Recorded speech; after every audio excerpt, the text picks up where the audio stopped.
ନମସ୍କାର ଦର୍ଶକ ବନ୍ଧୁ। ଆଜି 22 ଜୁଲାଇର ସବୁଠାରୁ ବଡ଼ ଓ ଗୁରୁତ୍ୱପୂର୍ଣ୍ଣ ଖବର ଉପରେ ଆସନ୍ତୁ ନଜର ପକାଇବା। ଓଡ଼ିଶାର କୋଣ ଅନୁକୋଣରୁ ଆରମ୍ଭ କରି ଦେଶ ଏବଂ ବିଦେଶର ସମସ୍ତ ବଡ଼ ଘଟଣା ଉପରେ ରହିବ ଆମର ନଜର। ତେବେ ଚାଲନ୍ତୁ ଆରମ୍ଭ କରିବା। ସର୍ବପ୍ରଥମେ ନଜର ପକାଇବା ଆମ ଓଡ଼ିଶା ରାଜ୍ୟର କିଛି ଗୁରୁତ୍ୱପୂର୍ଣ୍ଣ ଏବଂ ବଡ଼ ଖବର ଉପରେ। ଓଡ଼ିଶାରେ ରେଳ ଭିତ୍ତିଭୂମିର ବିକାଶ ସିସିଇଏର 3,907 କୋଟି ଟଙ୍କାର ପ୍ରକଳ୍ପ ମଞ୍ଜୁରୀ। ଓଡ଼ିଶା କ୍ୟାବିନେଟ୍ ପାଇଁ 3,907 କୋଟିର ଦୁଇଟି ମୁଖ୍ୟ ରେଳ ଲାଇନ୍ ଦୋହରୀକରଣ ପ୍ରସ୍ତାବକୁ ମଞ୍ଜୁରୀ ମିଳିଛି। ପାରାଦୀପ ହରିଦାସପୁର ଏବଂ ରାଜଖରସୁଆଁ ଡେଙ୍ଗୁଆପୋଷି ରୁଟ୍ରେ ରେଳ ଲାଇନ୍ର ବିସ୍ତାର କରାଯିବ। ଏହି ପ୍ରକଳ୍ପ ଦ୍ୱାରା କୋଇଲା, ଲୁହାପଥର ଓ ଖଣିଜ ଦ୍ରବ୍ୟର ପରିବହନ ଅତି ସହଜ ଓ ଦ୍ରୁତ ହେବ ବୋଲି ଆଶା ପ୍ରକାଶ କରାଯାଉଛି। ପରବର୍ତ୍ତୀ ଖବର, ପୁରୀ ଶ୍ରୀକ୍ଷେତ୍ରରେ ପବିତ୍ର ରଥଯାତ୍ରା ଓ ଶ୍ରଦ୍ଧାଳୁଙ୍କ ସମାଗମ। ପୁରୀ ଶ୍ରୀକ୍ଷେତ୍ରରେ ମହାପ୍ରଭୁ ଶ୍ରୀ ଜଗନ୍ନାଥଙ୍କ ବିଶ୍ୱ ପ୍ରସିଦ୍ଧ ରଥଯାତ୍ରା ଉତ୍ସବ ଆନନ୍ଦ ଉଲ୍ଲାସର ସହ ପାଳିତ ହୋଇଯାଇଛି। ଲକ୍ଷାଧିକ ଭକ୍ତଙ୍କ ସମାଗମ ମଧ୍ୟରେ ନନ୍ଦିଘୋଷ, ତାଳଧ୍ୱଜ ଓ ଦେବଦଳନ ରଥ ଗୁଣ୍ଡିଚା ମନ୍ଦିର ଅଭିମୁଖେ ଗଡ଼ିଥିଲା। ନବଦିନାତ୍ମକ ଯାତ୍ରା ପରେ ମହାପ୍ରଭୁଙ୍କର ବାହୁଡ଼ା ଯାତ୍ରା ଓ ସୁନାବେଶ ନୀତିକାନ୍ତି ଅନୁଷ୍ଠିତ ହେଉଛି। ପରବର୍ତ୍ତୀ ଖବର, ଚାନ୍ଦିପୁରରୁ ଅଗ୍ନି 1ର ସଫଳ ପରୀକ୍ଷଣ। ଓଡ଼ିଶାର ଚାନ୍ଦିପୁର ସମନ୍ୱିତ ପରୀକ୍ଷା ଘାଟିରୁ ଅଗ୍ନି 1 ବାଲାଷ୍ଟିକ୍ କ୍ଷେପଣାସ୍ତ୍ରର ସଫଳ ପରୀକ୍ଷଣ ହୋଇଛି। ଷ୍ଟ୍ରାଟେଜିକ୍ ଫୋର୍ସେସ୍ କମାଣ୍ଡ ଦ୍ୱାରା ଏହି ସାମରିକ ପରୀକ୍ଷଣ ସଫଳତାର ସହ ସମ୍ପାଦିତ ହୋଇଛି। ଏହି କ୍ଷେପଣାସ୍ତ୍ରର ଦୂରଗାମୀ ଏବଂ ଏହାର ଲକ୍ଷ୍ୟଭେଦ କ୍ଷମତା ଅତ୍ୟନ୍ତ ସଠିକ୍ ଓ ପ୍ରଭାବଶାଳୀ ଅଟେ। ସ୍ୱଦେଶୀ ଜ୍ଞାନ କୌଶଳରେ ନିର୍ମିତ ଏହି କ୍ଷେପଣାସ୍ତ୍ର ପ୍ରତିରକ୍ଷା କ୍ଷେତ୍ରରେ ଭାରତର ଶକ୍ତି ବୃଦ୍ଧି କରିବ ବୋଲି ଆଶା ପ୍ରକାଶ କରାଯାଉଛି। ପରବର୍ତ୍ତୀ ଖବର, ଓଡ଼ିଶାରେ ନୂତନ 10ଟି ଓଡିଆର୍ଏଫ୍ ୟୁନିଟ୍ ଗଠନକୁ ମଞ୍ଜୁରୀ ମିଳିଛି। ଓଡ଼ିଶା ସରକାର ରାଜ୍ୟରେ ବିପର୍ଯ୍ୟୟ ପରିଚାଳନାକୁ ମଜବୁତ କରିବା ପାଇଁ 10ଟି ନୂଆ ଓଡିଆର୍ଏଫ୍ ୟୁନିଟ୍ ଗଠନ କରିଛନ୍ତି। ଏହି ନୂତନ ୟୁନିଟ୍ଗୁଡ଼ିକ ଯୋଡ଼ି ହେବା ପରେ ରାଜ୍ୟରେ ମୋଟ ଓଡିଆର୍ଏଫ୍ ୟୁନିଟ୍ ସଂଖ୍ୟା 30କୁ ବୃଦ୍ଧି ପାଇଛି। ବନ୍ୟା, ବାତ୍ୟା ଓ ଅନ୍ୟାନ୍ୟ ପ୍ରାକୃତିକ ବିପର୍ଯ୍ୟୟ ସମୟରେ ଏହା ତୁରନ୍ତ ଉଦ୍ଧାର କାର୍ଯ୍ୟ କରିବା ସହିତ ଏମାନଙ୍କ ପାଇଁ ନୂତନ ବୈଷୟିକ ଯନ୍ତ୍ରପାତି ଓ ଆଧୁନିକ ତାଲିମ ସହ ଏହି ଟିମ୍କୁ ସ୍ୱତନ୍ତ୍ର ରୂପେ ସଜ୍ଜିତ କରାଯାଇଛି। ପରବର୍ତ୍ତୀ ଖବର, କୃଷି କ୍ଷେତ୍ରରେ ଏଆଇର ବ୍ୟବହାର। ଆଇଆଇଟି ଭୁବନେଶ୍ୱର ସହ ହେଲା ଚୁକ୍ତି। କୃଷି କ୍ଷେତ୍ରରେ କୃତ୍ରିମ ବୁଦ୍ଧିମତ୍ତାର ବ୍ୟବହାର ପାଇଁ ଆଇଆଇଟି ଭୁବନେଶ୍ୱର ସହ ଚୁକ୍ତି ସ୍ୱାକ୍ଷରିତ ହୋଇଛି। ଏହି ପ୍ରକଳ୍ପ ମାଧ୍ୟମରେ ଚାଷୀମାନଙ୍କୁ ପାଣିପାଗ, ମୃତ୍ତିକା ପରୀକ୍ଷା ଓ ରୋଗପୋକ ନିୟନ୍ତ୍ରଣର ସୂଚନା ମିଳିପାରିବ। ସ୍ମାର୍ଟ ଫାର୍ମିଂ ଓ ସଠିକ୍ କୃଷି ପଦ୍ଧତି ଆପଣାଇବା ଦ୍ୱାରା ଫସଲ ଅମଳ ବୃଦ୍ଧି ପାଇବ ବୋଲି ଆଶା ପ୍ରକାଶ କରାଯାଉଛି। ତା ସହିତ ମୋବାଇଲ ଆପ୍ଲିକେସନ ମାଧ୍ୟମରେ ମଧ୍ୟ ଚାଷୀମାନଙ୍କୁ ସିଧାସଳଖ ପରାମର୍ଶ ଦିଆଯାଇପାରିବ। ପରବର୍ତ୍ତୀ ଖବର, ରାଉରକେଲା ବିମାନ ବନ୍ଦର ସମ୍ପ୍ରସାରଣ ଓ ବିକାଶ। ପଶ୍ଚିମ ଓଡ଼ିଶାର ପ୍ରମୁଖ ଶିଳ୍ପ ସହର ରାଉରକେଲା ବିମାନ ବନ୍ଦରର ନବୀକରଣ କାର୍ଯ୍ୟ ଦ୍ରୁତ ଗତିରେ ଚାଲିଛି। ଅଧିକ ବିମାନ ଚଳାଚଳ ଓ ଯାତ୍ରୀ ସେବା ବୃଦ୍ଧି ପାଇଁ ରନୱେର ସମ୍ପ୍ରସାରଣ କରାଯାଉଛି। ଏହି ବିମାନ ବନ୍ଦର ଦ୍ୱାରା ପଶ୍ଚିମ ଓଡ଼ିଶାର ବ୍ୟବସାୟ ଓ ପର୍ଯ୍ୟଟନ କ୍ଷେତ୍ରରେ ନୂଆ ଶିଖର ଛୁଇଁବ। କୋଲକାତା, ଭୁବନେଶ୍ୱର ଓ ଦିଲ୍ଲୀ ସହ ସିଧାସଳଖ ବିମାନ ସଂଯୋଗର ଯୋଜନା ମଧ୍ୟ ରହିଛି। ପରବର୍ତ୍ତୀ ଖବର, କାଳିଆ ପ୍ଲସ୍ ଯୋଜନାରେ କୃଷକଙ୍କୁ ସହାୟତା। ଓଡ଼ିଶା ସରକାର କ୍ଷୁଦ୍ର ଓ ନାମମାତ୍ର ଚାଷୀଙ୍କ ପାଇଁ କାଳିଆ ପ୍ଲସ୍ ଯୋଜନା ପ୍ରବର୍ତ୍ତନ କରିଛନ୍ତି। ଏହି ଯୋଜନା ମାଧ୍ୟମରେ କୃଷକମାନଙ୍କୁ ଅଧିକ ଆର୍ଥିକ ସହାୟତା ଓ ରିହାତି ଦିଆଯାଉଛି।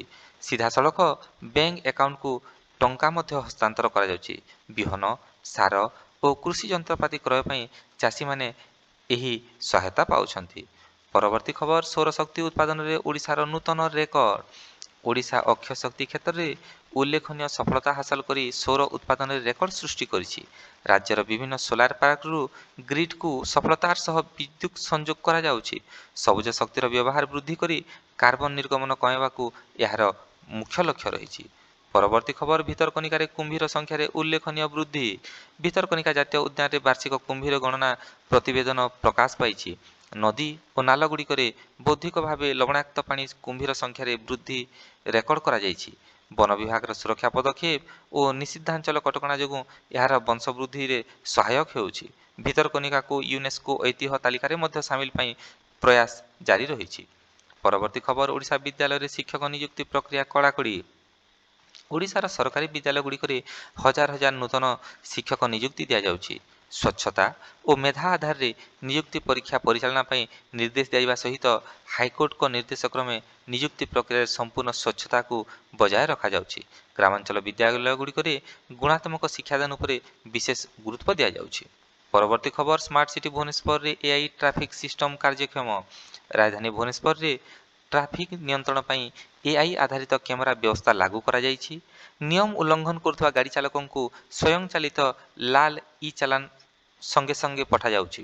ହେଲମେଟ୍ ନ ପିନ୍ଧିବା, ସ୍ପିଡ୍ ଲିମିଟ୍ ଭାଙ୍ଗିବା ଓ ରଙ୍ଗ ରୁଟ୍ରେ ଗାଡ଼ି ସହଜରେ ଚିହ୍ନଟ ହେଉଛି। ତା ସହିତ ଆମ୍ବୁଲାନ୍ସ ଓ ଜରୁରୀକାଳୀନ ଗାଡ଼ି ପାଇଁ ସ୍ୱୟଂଚାଳିତ ଗ୍ରୀନ୍ କରିଡରର ମଧ୍ୟ ବ୍ୟବସ୍ଥା ରହିଛି। ଏହାଦ୍ୱାରା ସହରରେ ସଡ଼କ ଦୁର୍ଘଟଣା ହ୍ରାସ ପାଇବା ସହିତ ଏହି ଆଧୁନିକ ବ୍ୟବସ୍ଥା ବହୁତ ସୁରୁଖୁରୁରେ ଚାଲିଛି। ପରବର୍ତ୍ତୀ ଖବର କାଜୁ ଉତ୍ପାଦନରେ ଓଡ଼ିଶା ଦେଶରେ ପ୍ରଥମ ସ୍ଥାନ ହାସଲ କଲା। କାଜୁ ବାଦାମ ଉତ୍ପାଦନ ଓ ପ୍ରକ୍ରିୟାକରଣରେ ଓଡ଼ିଶା ଦେଶର ନମ୍ବର 1 ରାଜ୍ୟ ଭାବେ ଉଭା ହୋଇଛି। କୋରାପୁଟ, ଗଞ୍ଜାମ, ଢେଙ୍କାନାଳ ଓ ବିଭିନ୍ନ ଜିଲ୍ଲାରେ ବ୍ୟାପକ କାଜୁ ଚାଷ କରାଯାଉଛି। ସରକାର କାଜୁ ଚାଷୀଙ୍କୁ ପ୍ରୋତ୍ସାହନ ଓ ଉନ୍ନତ ବିହନ ଯୋଗାଇ ଦେଉଛନ୍ତି। ସ୍ଥାନୀୟ ପ୍ରକ୍ରିୟାକରଣ ୟୁନିଟ୍ ଗୁଡ଼ିକ ମାଧ୍ୟମରେ ହଜାର ହଜାର ମହିଳା ରୋଜଗାର ମଧ୍ୟ ପାଉଛନ୍ତି। ପରବର୍ତ୍ତୀ ଖବର ମାଲକାନଗିରି ଦୁର୍ଗମ ଅଞ୍ଚଳରେ ପାନୀୟ ଜଳ ପ୍ରକଳ୍ପ। ମାଲକାନଗିରି ଓ ଆଦିବାସୀ ଅଧ୍ୟୁଷିତ ଅଞ୍ଚଳରେ ବସୁଧା ଯୋଜନାରେ ପାନୀୟ ଜଳ ଯୋଗାଣ ଜାରି ରହିଛି। ପ୍ରତ୍ୟେକ ଘରକୁ ପାଇପ୍ ମାଧ୍ୟମରେ ବିଶୁଦ୍ଧ ପାନୀୟ ଜଳ ଯୋଗାଇ ଦିଆଯାଉଛି। ତା ସହିତ ଜଳବାହିତ ରୋଗରୁ ଗ୍ରାମବାସୀଙ୍କୁ ରକ୍ଷା କରିବା ପାଇଁ ଜଳକୁ ବିଶୋଧନାଗାର ମଧ୍ୟ ନିର୍ମାଣ କରାଯାଇଛି। ସ୍ୱଚ୍ଛ ପାନୀୟ ଜଳ ମିଳିବା ଦ୍ୱାରା ଜନସାଧାରଣଙ୍କ ସ୍ୱାସ୍ଥ୍ୟାବସ୍ଥାରେ ସୁଧାର ଆସିଛି ବୋଲି ପ୍ରକାଶ ପାଇଛି। ପରବର୍ତ୍ତୀ ଖବର ଶିମିଳିପାଳ ଅଭୟାରଣ୍ୟରେ ବାଘ ସୁରକ୍ଷା ଓ ପର୍ଯ୍ୟଟନ। ଶିମିଳିପାଳ ବ୍ୟାଘ୍ର ପ୍ରକଳ୍ପରେ କଳା ବାଘ ସୁରକ୍ଷା ପାଇଁ ପେଟ୍ରୋଲିଂ କଡ଼ାକଡ଼ି କରାଯାଇଛି। ଶିକାରୀମାନଙ୍କୁ ରୋକିବା ପାଇଁ ସ୍ପେଶାଲ ଟାଇଗର ପ୍ରୋଟେକ୍ସନ ଫୋର୍ସ ମଧ୍ୟ ମୁତୟନ କରାଯାଇଛି। ଇକୋ ଟୁରିଜିମକୁ ପ୍ରୋତ୍ସାହନ କରିବା ପାଇଁ ନୂତନ କଟେଜ ଓ ସଫାରିର ମଧ୍ୟ ବ୍ୟବସ୍ଥା କରାଯାଇଛି। ଶିମିଳିପାଳର ପ୍ରାକୃତିକ ସୌନ୍ଦର୍ଯ୍ୟ ଓ ଜୈବ ବିବିଧତା ବିଶ୍ୱ ପ୍ରସିଦ୍ଧ ଅଟେ। ପରବର୍ତ୍ତୀ ଖବର ଭାରତରେ ପ୍ରଥମ ଡେଙ୍ଗୁ ଟୀକା କ୍ୟୁଡେନେଗାକୁ ମଞ୍ଜୁରୀ। ଭାରତ ସରକାର ଦେଶର ପ୍ରଥମ ଡେଙ୍ଗୁ ଟୀକାର ବ୍ୟବହାରକୁ ମଞ୍ଜୁରୀ ଦେଇଛନ୍ତି। ଏହି ଟୀକା ନେବା ପୂର୍ବରୁ କୌଣସି ପୂର୍ବ ରକ୍ତ ପରୀକ୍ଷାର ଆବଶ୍ୟକତା ପଡ଼ିବ ନାହିଁ। ମୌସୁମୀ ସମୟରେ ବ୍ୟାପୁଥିବା ଡେଙ୍ଗୁ ଜ୍ୱର ନିୟନ୍ତ୍ରଣରେ ଏହା ଅତ୍ୟନ୍ତ ସହାୟକ ହେବ ବୋଲି ଆଶା ପ୍ରକାଶ କରାଯାଉଛି। ଡାକ୍ତରୀ ଗବେଷଣାରେ ଏହି ଟୀକା ପ୍ରଭାବଶାଳୀ ପ୍ରମାଣିତ ହୋଇସାରିଛି। ଦେଶର ବିଭିନ୍ନ ରାଜ୍ୟରେ ଏହି ଟୀକାକରଣ ଅଭିଯାନ ଶୀଘ୍ର ଆରମ୍ଭ ହେବ ବୋଲି ସୂଚନା ମିଳିଛି। ପରବର୍ତ୍ତୀ ଖବର ଭାରତ ସେମିକଣ୍ଡକ୍ଟର ମିଶନ ଫେଜ୍ 2କୁ ମଞ୍ଜୁରୀ। କେନ୍ଦ୍ର କ୍ୟାବିନେଟ୍ 1.27 ଲକ୍ଷ କୋଟି ଟଙ୍କାର ସେମିକଣ୍ଡକ୍ଟର ମିଶନ ଫେଜ୍ 2କୁ ଅନୁମୋଦନ କରିଛନ୍ତି। ଭାରତକୁ ବିଶ୍ୱ ଚିପ୍ ଉତ୍ପାଦନର ପ୍ରମୁଖ ହବ୍ରେ ପରିଣତ କରିବାକୁ ରହିଛି ଲକ୍ଷ୍ୟ। ନୂତନ ସେମିକଣ୍ଡକ୍ଟର ପ୍ଲାଣ୍ଟ ଓ ଗବେଷଣା କେନ୍ଦ୍ର ଦେଶବ୍ୟାପୀ ସ୍ଥାପନ କରାଯିବା ନେଇ ସୂଚନା ମିଳିଛି। ଇଲେକ୍ଟ୍ରୋନିକ୍ସ, ସ୍ମାର୍ଟଫୋନ ଓ ଅଟୋମୋବାଇଲରେ ଶିଳ୍ପ ଏଥିରୁ ବ୍ୟାପକ ଉପକୃତ ହେବେ ବୋଲି ଆଶା ପ୍ରକାଶ କରାଯାଉଛି। ପରବର୍ତ୍ତୀ ଖବର ଭାରତ ବ୍ରିଟେନ ମୁକ୍ତ ବ୍ୟାପାର ଚୁକ୍ତି ସ୍ୱାକ୍ଷରିତ। ଭାରତ ଓ ବ୍ରିଟେନ ମଧ୍ୟରେ ବହୁ ପ୍ରତୀକ୍ଷିତ ଆର୍ଥିକ ଓ ବ୍ୟାପାର ଚୁକ୍ତି ସମ୍ପାଦିତ ହୋଇଛି। 99% ଭାରତୀୟ ରପ୍ତାନି ସାମଗ୍ରୀ ଉପରୁ ବ୍ରିଟେନ ଶୁଳ୍କ ଛାଡ଼ କରିବାକୁ ସମ୍ମତି ଦେଇଛି। ତା ସହିତ କପଡ଼ା, ଚମଡ଼ା, ଫାର୍ମାସ୍ୟୁଟିକାଲ୍ସ ଓ ଆଇଟି ସେବା କ୍ଷେତ୍ରରେ ବ୍ୟାପକ ଲାଭବାନ ହେବେ ବୋଲି ମଧ୍ୟ ସୂଚନା ମିଳିଛି।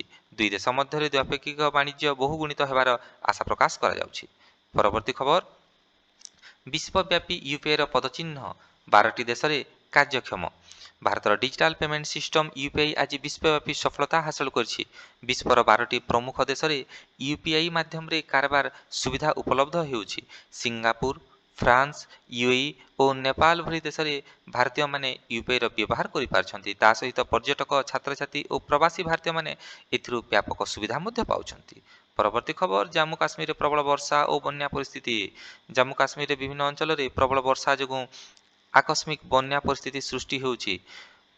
ପାହାଡ଼ିଆ ରାସ୍ତାଗୁଡ଼ିକରେ ମାଟି ଧସିବା ଫଳରେ ଯାତାୟାତ ବାଧାପ୍ରାପ୍ତ ହେଉଛି। ସୁରକ୍ଷା ଦୃଷ୍ଟିରୁ ଅମରନାଥ ଯାତ୍ରାକୁ ଅସ୍ଥାୟୀ ଭାବେ ସ୍ଥଗିତ କରାଯାଇଛି। ଏନଡିଆରଏଫ୍, ଏସଡିଆରଏଫ୍ ଓ ଭାରତୀୟ ସେନା ଦ୍ୱାରା ବ୍ୟାପକ ଉଦ୍ଧାର କାର୍ଯ୍ୟ ଜାରି ରହିଛି। ତା ସହିତ ନଦୀଗୁଡ଼ିକର ଜଳସ୍ତର ବିପଦ ସଂକେତ ଉପରେ ପ୍ରବାହିତ ହେଉଥିବାରୁ ସତର୍କ ସୂଚନା ମଧ୍ୟ ଦିଆଯାଉଛି। ପରବର୍ତ୍ତୀ ଖବର ପିଏମ୍ ଗତିଶକ୍ତି ଯୋଜନାରେ ନୂଆ ଏକ୍ସପ୍ରେସ୍ ୱେ କରିଡର। ଦେଶରେ ପରିବହନ ବ୍ୟବସ୍ଥାକୁ ସୁଗମ କରିବା ପାଇଁ ନୂତନ ଗତିଶକ୍ତି କରିଡରର ଘୋଷଣା ହୋଇଛି। ପ୍ରମୁଖ ଶିଳ୍ପ କରିଡର ଓ ବନ୍ଦରଗୁଡ଼ିକୁ ହାଇୱେ ସହ ସିଧାସଳଖ ଯୋଡ଼ାଯିବା ପାଇଁ ପ୍ରସ୍ତାବ ଆସିଥିବା ସହିତ ମାଳ ପରିବହନ ସମୟ ଓ ଖର୍ଚ୍ଚ ହ୍ରାସ ପାଇବା ଦ୍ୱାରା ବ୍ୟବସାୟୀମାନେ ଉପକୃତ ହେବେ ବୋଲି ପ୍ରକାଶ ପାଇଛି। ପରବର୍ତ୍ତୀ ଖବର 72ତମ ଜାତୀୟ ଚଳଚ୍ଚିତ୍ର ପୁରସ୍କାରର ଘୋଷଣା। ସୂଚନା ଓ ପ୍ରସାରଣ ମନ୍ତ୍ରଣାଳୟ ପକ୍ଷରୁ 72ତମ ଜାତୀୟ ଚଳଚ୍ଚିତ୍ର ପୁରସ୍କାର ଘୋଷିତ ହୋଇଯାଇଛି। ଶ୍ରେଷ୍ଠ ସିନେମା ଭାବେ ଆର୍ଟିକିଲ 370 ଜାତୀୟ ପୁରସ୍କାର ହାସଲ କରିଛି ଏବଂ ଶ୍ରେଷ୍ଠ ଅଭିନେତା ଭାବେ ୟାମି ଗୌତମ ଓ ଶ୍ରେଷ୍ଠ ଅଭିନେତା ଭାବେ ପୁରସ୍କାର ମମୁଟି ଓ କାର୍ତ୍ତିକ ଆୟନଙ୍କୁ ମିଳିଛି। ଆଞ୍ଚଳିକ ସିନେମା କ୍ଷେତ୍ରରେ ଉତ୍କୃଷ୍ଟ ଅବଦାନ ପାଇଁ ବିଭିନ୍ନ କଳାକାରଙ୍କୁ ମଧ୍ୟ ସମ୍ମାନିତ କରାଯାଇଛି। ପରବର୍ତ୍ତୀ ଖବର ନୀତି ଆୟୋଗ ଆଇଏଫଆଇ ସୂଚନାଙ୍କ ଗୁଜରାଟ ପ୍ରଥମ ସ୍ଥାନରେ। ନୀତି ଆୟୋଗ ପକ୍ଷରୁ ପ୍ରକାଶିତ ନିବେଶ ଅନୁକୂଳ ସୂଚକାଙ୍କରେ ଗୁଜରାଟ ଶୀର୍ଷ ସ୍ଥାନରେ ରହିଥିବା ବେଳେ ନିବେଶକମାନଙ୍କୁ ସୁବିଧା, ସରଳ ନୀତି ଓ ନିରବଚ୍ଛିନ୍ନ ସେବା ପାଇଁ ଗୁଜରାଟ ପ୍ରଥମ ସ୍ଥାନ ପାଇଛି। ଓଡ଼ିଶା ମଧ୍ୟ ଶିଳ୍ପ ନିବେଶ ଓ ଖଣିଜ ଭିତ୍ତିଭୂମିରେ ପ୍ରଶଂସନୀୟ ସ୍ଥାନ ବଜାୟ ରଖିଛି। ବିକଶିତ ଭାରତ 2047 ଲକ୍ଷ୍ୟ ପୂରଣରେ ଏହି ସୂଚକାଙ୍କ ଗୁରୁତ୍ୱପୂର୍ଣ୍ଣ ଭୂମିକା ଗ୍ରହଣ କରିବ। ପରବର୍ତ୍ତୀ ଖବର, ଜାତୀୟ ଶିକ୍ଷାନୀତିର ସଫଳ କାର୍ଯ୍ୟକାରିତା। ଦେଶବ୍ୟାପୀ ବିଦ୍ୟାଳୟ ଓ ବିଶ୍ୱବିଦ୍ୟାଳୟଗୁଡ଼ିକରେ ଏନ୍ଇପି 2020 ସଫଳତାର ସହ ଲାଗୁ ହୋଇଛି। ମାତୃଭାଷାରେ ପ୍ରାଥମିକ ଶିକ୍ଷାଦାନ ଉପରେ ବିଶେଷ ଗୁରୁତ୍ୱ ଦିଆଯିବା ସହିତ କୌଶଳ ବିକାଶ, ବୃତ୍ତିଗତ ଶିକ୍ଷା ଓ କୋଡିଂ କ୍ଲାସ ବିଦ୍ୟାଳୟ ସ୍ତରରୁ ହିଁ ଆରମ୍ଭ କରିଦିଆଯାଇଛି। ଛାତ୍ରଛାତ୍ରୀଙ୍କ ସୃଜନଶୀଳତା ଓ ବ୍ୟବହାରିକ ଜ୍ଞାନ ବୃଦ୍ଧି ପାଇଁ ପାଠ୍ୟକ୍ରମରେ ମଧ୍ୟ ପରିବର୍ତ୍ତନ ଅଣାଯାଇଛି। ପରବର୍ତ୍ତୀ ଖବର, ଲଦାଖରେ ଭାରତର ପ୍ରଥମ ପେଟ୍ରୋଗ୍ଲିଫ୍ ସଂରକ୍ଷଣ ପାର୍କ। ଲଦାଖରେ ପ୍ରାଚୀନ ପଥର ଖୋଦେଇ କଳାର ସଂରକ୍ଷଣ ପାର୍କ ଉଦ୍ଘାଟିତ ହୋଇଯାଇଛି। ପ୍ରାଦ୍ୟୋଗିକ ଐତିହାସିକ ଯୁଗର ପଥର ଚିତ୍ରଗୁଡ଼ିକ ସୁରକ୍ଷିତ ରଖିବା ପାଇଁ ଏହି ପଦକ୍ଷେପ ନିଆଯିବା ସହିତ ଇତିହାସକାର, ପ୍ରତ୍ନତତ୍ତ୍ୱବିତ୍ ଓ ପର୍ଯ୍ୟଟକମାନଙ୍କ ଦ୍ୱାରା ଏହା ଏକ ପ୍ରମୁଖ ଆକର୍ଷଣ ପାଲଟିବ ବୋଲି ସୂଚନା ମିଳିଛି। ପରବର୍ତ୍ତୀ ଖବର, ଇସ୍ରୋର ନୂତନ ପୃଥିବୀ ନିରୀକ୍ଷଣ ଉପଗ୍ରହ ପ୍ରେରଣ। ଭାରତୀୟ ମହାକାଶ ଗବେଷଣା କେନ୍ଦ୍ରର ନୂଆ ଇଓଏସ୍ ଉପଗ୍ରହ ସଫଳତାର ସହିତ ଉତ୍କ୍ଷେପଣ କରିଛି। ଏହି ଉପଗ୍ରହ ପାଣିପାଗର ପୂର୍ବାନୁମାନ, କୃଷି ଓ ବିପର୍ଯ୍ୟୟ ପରିଚାଳନାରେ ସହାୟକ ହେବ ବୋଲି ଆଶା ପ୍ରକାଶ କରାଯାଉଛି। ହାଇ ରିଜଲ୍ୟୁସନ୍ କ୍ୟାମେରା ଦ୍ୱାରା ପୃଥିବୀର ସଠିକ୍ ଚିତ୍ର ମଧ୍ୟ ଏହା ସଂଗ୍ରହ କରିପାରିବ। ପରବର୍ତ୍ତୀ ଖବର, ଦେଶବ୍ୟାପୀ ହାଇସ୍ପିଡ୍ ବନ୍ଦେ ଭାରତ ଟ୍ରେନ୍ର ବିସ୍ତାର। ଭାରତୀୟ ରେଳବାଇ ଦ୍ୱାରା ଆଉ ନୂତନ ବନ୍ଦେ ଭାରତ ଏକ୍ସପ୍ରେସ୍ର ଶୁଭାରମ୍ଭ କରାଯାଇଛି। ସ୍ୱଦେଶୀ ଜ୍ଞାନକୌଶଳ ନିର୍ମିତ ଏହି ଟ୍ରେନ୍ ଯାତ୍ରୀଙ୍କୁ ଆରାମଦାୟକ ଓ ଦ୍ରୁତ ସେବା ଯୋଗାଉଛି। ତା ସହିତ ଓଡ଼ିଶା ସମେତ ବିଭିନ୍ନ ରାଜ୍ୟର ମୁଖ୍ୟ ସହରଗୁଡ଼ିକ ଏହି ଟ୍ରେନ୍ ସଂଯୋଗ କରୁଛି। ପରବର୍ତ୍ତୀ ଖବର, ଆସାମରେ ଦେଶର ପ୍ରଥମ ମାଚା ଚାହା ଉତ୍ପାଦନ। ଆସାମ ବାଣିଜ୍ୟିକ ଭାବେ ଦେଶର ପ୍ରଥମ ମାଚା ଚାହା ଉତ୍ପାଦନ କରିଛି। ଜାପାନୀ ପ୍ରଯୁକ୍ତିବିଦ୍ୟା ଓ ଦେଶୀ ଚାହା ପତ୍ରର ସମ୍ମିଶ୍ରଣରେ ଏହାକୁ ପ୍ରସ୍ତୁତ କରାଯାଇଛି। ଏହା ସ୍ୱାସ୍ଥ୍ୟ ପାଇଁ ଅତ୍ୟନ୍ତ ହିତକର ଏବଂ ଏହି ଚାହାର ଆନ୍ତର୍ଜାତିକ ବଜାରରେ ବହୁତ ଚାହିଦା ରହିଛି। ଆସାମର ଚା ବଗିଚା ମାଲିକ ଓ ଚାଷୀମାନେ ଏଥିରୁ ବିଶେଷ ଲାଭବାନ ହେବେ ବୋଲି ଆଶା ପ୍ରକାଶ କରାଯାଉଛି। ପରବର୍ତ୍ତୀ ଖବର, କେନ୍ଦ୍ରୀୟ ବଜେଟ୍ ପ୍ରସ୍ତୁତି ଓ ଆର୍ଥିକ ସମୀକ୍ଷା। ଅର୍ଥ ମନ୍ତ୍ରଣାଳୟ ପକ୍ଷରୁ ବାର୍ଷିକ ଆର୍ଥିକ ସମୀକ୍ଷା ଓ ବଜେଟ୍ ନୀତି ପ୍ରସ୍ତୁତ ଜାରି ରହିଛି। ମୁଦ୍ରାସ୍ଫୀତି ନିୟନ୍ତ୍ରଣ, ଚାକିରି ସୃଷ୍ଟି ଓ କୃଷି ବିକାଶ ଉପରେ ବିଶେଷ ଧ୍ୟାନ ରହିଛି। ମଧ୍ୟବିତ୍ତ ବର୍ଗଙ୍କ ପାଇଁ ଆୟକର ଛାଡ଼ ଓ ରିହାତି ପ୍ରସ୍ତାବ ଉପରେ ମଧ୍ୟ ଆଲୋଚନା ଚାଲିଛି। ଦେଶର ଜିଡିପି ଅଭିବୃଦ୍ଧି ହାର ସନ୍ତୋଷଜନକ ରହିଥିବା ଅର୍ଥମନ୍ତ୍ରୀ ପ୍ରକାଶ କରିଛନ୍ତି। ପରବର୍ତ୍ତୀ ଖବର, ସବୁଜ ହାଇଡ୍ରୋଜେନ୍ ମିଶନରେ ନୂତନ ପୁଞ୍ଜିନିବେଶ। ଜାତୀୟ ସବୁଜ ହାଇଡ୍ରୋଜେନ୍ ମିଶନରେ ପ୍ରମୁଖ ଶିଳ୍ପ ସଂସ୍ଥାଗୁଡ଼ିକ ବିପୁଳ ନିବେଶର ସୂଚନା ମିଳିଛି। ସ୍ୱଚ୍ଛ ଇନ୍ଧନ ଉତ୍ପାଦନ କରି କାର୍ବନ ନିଗମନ ଶୂନ୍ୟ କରିବାକୁ ଭାରତର ଲକ୍ଷ୍ୟ ରହିଥିବା ବେଳେ ଓଡ଼ିଶାର ପାରାଦୀପ, ଗୋପାଳପୁରରେ ଗ୍ରିନ୍ ହାଇଡ୍ରୋଜେନ୍ ପ୍ଲାଣ୍ଟ ମଧ୍ୟ ପ୍ରତିଷ୍ଠା କରାଯାଇଛି। ଭବିଷ୍ୟତରେ ଇନ୍ଧନର ଆବଶ୍ୟକତା ପୂରଣ କରିବା ଦିଗରେ ଏହା ଏକ ବିପ୍ଳବ ଆଣିବ ବୋଲି ଆଶା ପ୍ରକାଶ କରିଛନ୍ତି। ପରବର୍ତ୍ତୀ ଖବର, ଫିଫା ୱାର୍ଲଡ କପ୍ ଫାଇନାଲରେ ସ୍ପେନ୍ ଦ୍ୱିତୀୟ ଥର ହେଲା ବିଶ୍ୱ ଚାମ୍ପିୟନ୍। ସ୍ପେନ୍ ଜାତୀୟ ଫୁଟବଲ ଟିମ୍ ଆର୍ଜେଣ୍ଟିନାକୁ ହରାଇ ଫିଫା ବିଶ୍ୱକପ୍ ଟାଇଟଲ ହାସଲ କରିଛି। ଅତିରିକ୍ତ ସମୟରେ ଫେରାନ୍ ଟୋରେସ୍ଙ୍କ ଗୋଲ୍ ଦ୍ୱାରା ସ୍ପେନ୍ 1-0ରେ ବିଜୟୀ ହୋଇଥିଲା। ସ୍ପେନ୍ର ରୋଡ୍ରିଙ୍କୁ ସର୍ବଶ୍ରେଷ୍ଠ ଖେଳାଳି ଭାବେ ଗୋଲ୍ଡେନ୍ ବଲ୍ ପୁରସ୍କାର ମିଳିଛି। ଏହା ସହିତ କିଲିଆନ୍ ଏମ୍ବାପେ ସର୍ବାଧିକ ଗୋଲ୍ ସହ ଗୋଲ୍ଡେନ୍ ବୁଟ୍ର ବିଜେତା ହୋଇଛନ୍ତି। ସ୍ପେନ୍ ପ୍ରଥମ ଦେଶ ଭାବେ ଏକା ସାଙ୍ଗରେ ପୁରୁଷ ଓ ମହିଳା ବିଶ୍ୱକପର ଚାମ୍ପିୟନ୍ ହୋଇଛି। ପରବର୍ତ୍ତୀ ଖବର, ବ୍ରିଟେନ୍ ରାଜନୀତିରେ ବଡ଼ ପରିବର୍ତ୍ତନ। ନୂତନ ପ୍ରଧାନମନ୍ତ୍ରୀର ହେଲା ଆଗମନ। ବ୍ରିଟେନ୍ର ପ୍ରଧାନମନ୍ତ୍ରୀ କିର୍ ଷ୍ଟାର୍ମରଙ୍କ ଇସ୍ତଫା ପରେ ଆଣ୍ଡି ବର୍ନହାମ୍ ନୂଆ ପ୍ରଧାନମନ୍ତ୍ରୀ ଭାବେ ଯୋଗଦାନ ଦେଇଛନ୍ତି। ଦେଶର ଆର୍ଥିକ ସ୍ଥିରତା ଓ ମୁଦ୍ରାସ୍ଫୀତି ନିୟନ୍ତ୍ରଣ ପାଇଁ ନୂତନ ସରକାର ପ୍ରତିଶ୍ରୁତି ବୋଲି ସେ ଘୋଷଣା ପ୍ରକାଶ କରିଛନ୍ତି। ତା ସହିତ ବ୍ରିଟେନ୍ ସଂସଦରେ ବ୍ୟାପାର ନୀତି ଉପରେ ବିଶେଷ ମାତ୍ରାରେ ଆଲୋଚନା କରାଯିବ ବୋଲି ମଧ୍ୟ କହିଛନ୍ତି। ବିଶ୍ୱ କୂଟନୀତି ଓ G7ର ସମ୍ମିଳନୀରେ ବ୍ରିଟେନ୍ର ଭୂମିକା ଗୁରୁତ୍ୱପୂର୍ଣ୍ଣ ରହିବ ବୋଲି ସୂଚନା ମିଳିଛି। ପରବର୍ତ୍ତୀ ଖବର, ମଧ୍ୟପ୍ରାଚ୍ୟ ଶାନ୍ତି ଆଲୋଚନା ଓ କୂଟନୈତିକ ସମାଧାନ। ମଧ୍ୟପ୍ରାଚ୍ୟରେ ଶାନ୍ତି ପ୍ରତିଷ୍ଠା ପାଇଁ ଜାତିସଂଘର ମଧ୍ୟସ୍ଥତା ଆଲୋଚନା ଚାଲି ରହିଛି। ଆମେରିକା, ଆରବ ରାଷ୍ଟ୍ର ଓ ୟୁରୋପୀୟ ସଂଘ ମିଳିତ ଭାବେ ଶାନ୍ତି ପ୍ରସ୍ତାବ ଆଣିଛନ୍ତି। ଯୁଦ୍ଧପୀଡ଼ିତ ଅଞ୍ଚଳରେ ରିଲିଫ୍ ଓ ମାନବୀୟ ସହାୟତା ପହଞ୍ଚାଇବାକୁ ମଧ୍ୟ ନିଷ୍ପତ୍ତି ନିଆଯାଇଛି। ଅସ୍ତ୍ରବିରତି ଲାଗୁ ପାଇଁ ଆନ୍ତର୍ଜାତିକ ସମୁଦାୟ ଚାପ ସୃଷ୍ଟି କରିଛନ୍ତି। ଭାରତ ମଧ୍ୟ ଶାନ୍ତିପୂର୍ଣ୍ଣ ଆଲୋଚନା ମାଧ୍ୟମରେ ସମାଧାନ ପାଇଁ ଆହ୍ୱାନ ଦେଇଛି। ପରବର୍ତ୍ତୀ ଖବର, ନାସାର ଆର୍ଟେମିସ୍ ଚନ୍ଦ୍ର ଅଭିଯାନ ପ୍ରସ୍ତୁତି। ଆମେରିକାର ମହାକାଶ ସଂସ୍ଥା ନାସା ଆର୍ଟେମିସ୍ ଚନ୍ଦ୍ର ଅଭିଯାନର ଚୂଡ଼ାନ୍ତ ପରୀକ୍ଷଣ କରିଛି।